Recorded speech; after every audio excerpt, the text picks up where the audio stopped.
Shalom, salah satu berkat yang terbesar yang dianugerahkan Allah kepada kita adalah kesempatan untuk mempelajari Alkitab.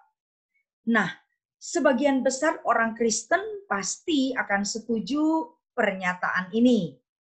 Tetapi terlalu banyak dari orang Kristen justru yang tidak mempelajari Alkitab secara serius. Banyak yang hanya merasa puas dengan menerima makanan rohani dari orang lain tanpa punya usaha untuk menggali sendiri. Nah, mungkin salah satu alasan dari begitu banyak orang Kristen tidak melakukan pendalaman Alkitab adalah karena mereka tidak tahu cara-cara untuk melakukannya. Nah, pada kesempatan ini saya ingin membawa saudara untuk menafsir Alkitab secara sederhana. Berdasarkan sebuah buku yang juga sangat sederhana, bukunya sudah ditulis sangat lama dan sudah sangat tua usianya, yaitu karangan James Braga yang berjudul Cara Menelaah Alkitab. James Braga memperlihatkan cara yang mudah bagi kita untuk menafsirkan Alkitab. Siapapun bisa melakukannya.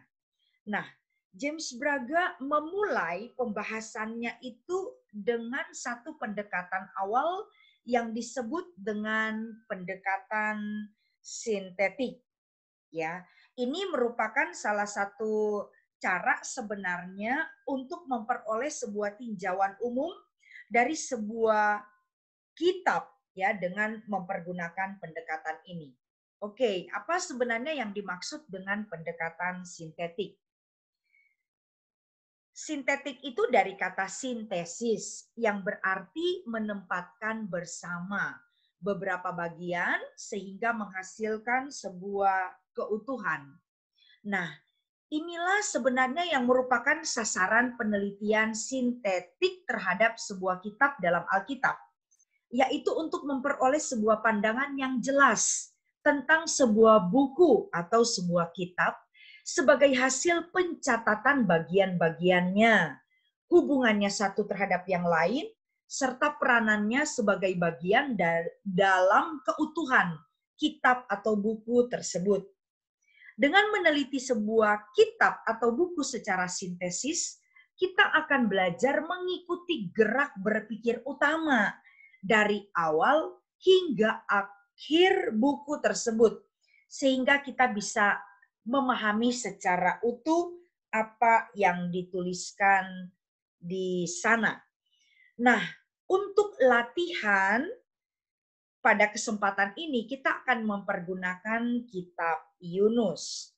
Adapun langkah-langkah dasar dalam membuat bagan sintetik dari sebuah kitab dalam Alkitab itu bisa kita bagi dalam 4 langkah. Langkah pertama ini sangat mudah, ya. Jadi kita menyiapkan kotak-kotak diagonal secukupnya seperti yang ada di dalam contoh. Gunanya apa? Untuk mencatat ringkasan setiap paragraf atau pasal dari sebuah kitab yang hendak kita teliti. Tentu saja bagi kitab yang lebih banyak pasal atau paragrafnya, maka kita akan lebih banyak membutuhkan ruangan-ruangan diagonal di sana ya. Ini adalah langkah yang sangat mudah ya. Kita mencoba untuk melihat langkah berikutnya. Langkah yang kedua yang dilakukan di sini adalah ketika ruang-ruang sudah dibuat bagan diagonal, maka tugas kedua adalah kita membuat ringkasan pada setiap paragraf dari pasal atau kitab yang akan kita teliti. Nah, tugas di langkah kedua ini adalah ringkaslah sesingkat mungkin isi tiap paragraf atau pasal dalam sebuah kitab dan catatlah ringkasan itu dalam ruang di antara garis-garis diagonal yang sudah disiapkan. Di sudut kiri bawah dari tiap ruang diagonal, tulislah pasal dan ayat yang memulai tiap paragraf yang hendak kita teliti. Nah, misalnya kita melihat Yunus pasal 1 ayat 1 sampai 3 itu satu paragraf. Silakan diteliti ayat-ayat itu dengan cermat. Setelah diteliti, usahakan untuk membuat ringkasan dari isi ketiga ayat itu dalam sebuah kalimat yang singkat. Bisa saja terdiri dari 8 kata atau kurang dari itu. Nah, catatlah ringkasannya dalam ruang pertama di antara dua garis diagonal pertama. Di bagian bawah, silakan ditulis pasal 1 ayat 1. Ini berarti paragraf pertama dari bagan yang sedang kita teliti dengan pasal 1 ayat 1 di sana. Nah, ada beberapa tambahan langkah yang bisa kita perhatikan di tahapan yang kedua ini. Nah, ringkasan paragraf atau pasal yang kita buat hendaknya mempunyai susunan paralel. Contohnya, kalau kata pertama dalam ringkasan paragraf pertama itu adalah kata benda, maka kata pertama dari ringkasan paragraf-paragraf berikutnya hendaknya juga berupa kata benda. Nah, mari kita sekarang lanjutkan penelitian ke paragraf kedua. Dalam kitab Yunus pasal 1 ayat 4 sampai 9. Silakan dibaca ayat ini dengan teliti, lalu kemudian buatlah sebuah ringkasan. Setelah dibuat ringkasan, lalu catatlah ringkasan itu di ruang diagonal yang kedua. Di sudut kiri bawah, silakan ditulis pasal 1 ayat 4. Ini berarti bahwa paragraf yang kedua itu dimulainya pada pasal pertama ayatnya yang keempat. Ini juga berarti bahwa ringkasan paragraf pertama itu berakhirnya di ayatnya yang ketiga. Dan seterusnya saudara bisa kerjakan paragraf-paragraf berikut ya. Seperti pada contoh pasal 1 ayat 10 sampai 14 itu satu paragraf. Pasal 1 ayat 15 sampai 16 satu paragraf. Pasal 1 ayat 17 sampai pasal 2 ayat 9 satu paragraf. Pasal 2 ayat 10 satu paragraf. Dan selanjutnya sampai pasal yang terakhir. Nah, mesti kita ingat pembagian pasal dalam Alkitab itu tidak selamanya memisahkan gerak berpikir penulis secara tepat. Oleh sebab itu, bagan-bagan kita juga tidak selalu harus dibuat menurut pembagian pasal yang ada. Misalnya pada paragraf kelima dalam kitab Yunus. Kalau kita lihat di bagan ini, paragraf kelima itu adalah pasal 1 ayatnya yang ke-17. Nah, paragraf ini sebenarnya tidak diawali dengan ayat pertama dari pasal kedua, tetapi pasal 1 ayat 17. Begitu juga pemikiran dalam pasal 4 ayatnya yang pertama sampai 4. Sebenarnya itu dimulai dengan pasal 3 ayatnya yang ke-10. Oke ya. Jadi sampai di sana saya harap bisa diikuti. Nah, mungkin kemudian ada pertanyaan lanjutan. Wah, gimana ya baiknya kalau kita sedang meneliti sebuah kitab yang hanya terdiri atas 5 atau 6 pasal. Tapi paragrafnya banyak. Sampai 20, 30, atau bahkan sampai 40 paragraf. Atau di sisi lain, sebuah kitab yang kita sedang teliti itu pasalnya banyak. Gimana caranya membuat sebuah bagan yang meringkas semua pasal atau paragraf dalam kitab ini? Nah, ada tips untuk itu.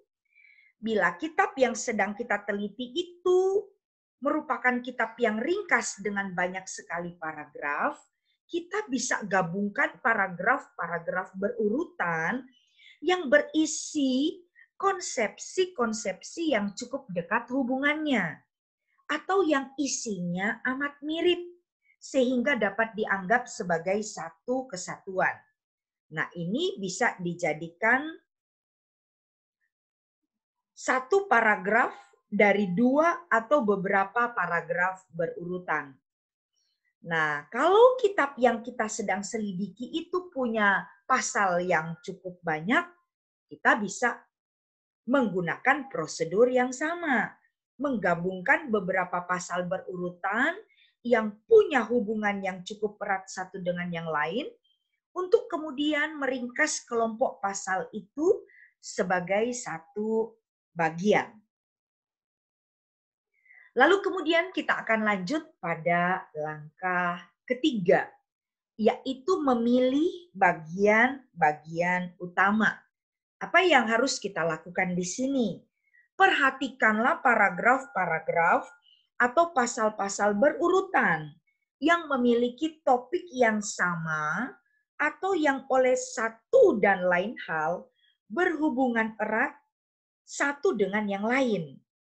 Nah, silakan gabungkan bagian-bagian utama dari kitab yang sedang diteliti itu.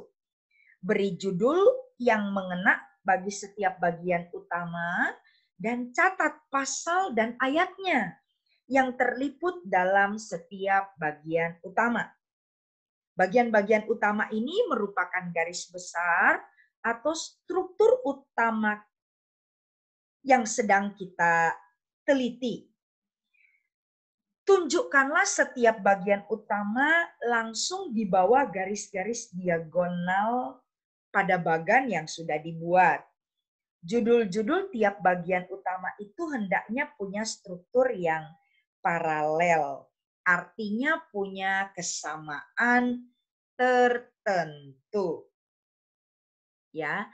Pada saat kita meneliti keempat pasal dalam kitab Yunus, ya, mari kita perhatikan contoh di bagan ini. Kita mendapatkan bahwa pasal pertama itu menceritakan bagaimana untuk pertama kalinya Yunus ditugaskan ke Niniwe, serta apa akibat karena dia tidak taat. Dari pasal yang pertama ayat 17 hingga pasal 2 ayatnya yang ke-9, kita baca tentang pengalaman Nabi ini di dalam perut ikan, serta doanya yang luar biasa. Ketika sampai di pasal 3 ayat 1, kita membaca, datanglah firman Tuhan kepada Yunus untuk kedua kalinya, yang kemudian diikuti dengan kisah tentang ketaatan Yunus serta hasil-hasil menakjubkan dari pelayanannya di Niniwe. Nah, semua paragraf yang mendahului pasal 3 ayat 1 itu ternyata punya hubungan tertentu dengan perintah Allah kepada Yunus. Dimulai dengan pasal 3 ayat 1 sampai akhir kitab ini, semua paragraf berhubungan dengan perintah kedua kepada Yunus. Berdasarkan pengamatan ini, kita bisa mengelompokkan ke-6 paragraf yang pertama dari pasal 1 ayat 1 sampai pasal 2 ayat 10 dan memberikan judul di sana perintah pertama kepada Yunus. Lalu kemudian pada kelompok paragraf yang kedua, kita bisa memberikan judul perintah kedua kepada Yunus. Itu adanya di paragraf yang dimulai dari pasal 3 ayat 1 terus sampai akhir kitab ini. Ya, jadi ini adalah langkah yang ketiga. Kemudian kita masuk ke langkah yang keempat, yaitu mencari subbagian. Mencari subbagian. Jelaskan isi setiap bagian utamanya. Hal ini dilakukan baik melalui pembagian lebih lanjut menjadi beberapa subbagian dengan judul-judul yang mengena, atau dengan menjelaskan setiap bagian utama dari sudut pandang yang lain. Nah, kita bisa menempatkan judul-judul penjelas atau penerang ini di bawah bagian-bagian utama pada bagan dan langsung di bawah pengelompokan paragraf. Ya, tujuannya adalah agar memungkinkan kita melihat isi setiap bagian utama dalam kitab itu dengan lebih jelas. Misalnya, kalau kita lihat di pasal yang pertama, ayat yang pertama sampai pasal 2 ayat 10, kita lihat subbagiannya di sana adalah ketidaktaatan dan ada hukuman serta doa di situ. Lalu kemudian di bagian yang kedua ada ketaatan, isinya berkat dan doa, ya. Pasti sangat mudah membuatnya, ya. Oke, sekarang kita bisa latihan. Latihannya adalah membuat sebuah bagan sintetik dari 1 Tesalonika. Panduan pembagian paragrafnya ada di sini, ya. Jadi bisa diikut contohnya, mengikuti 4 langkah yang tadi sudah dijelaskan di dalam bukunya James Braga. Selamat berlatih, Tuhan memberkati.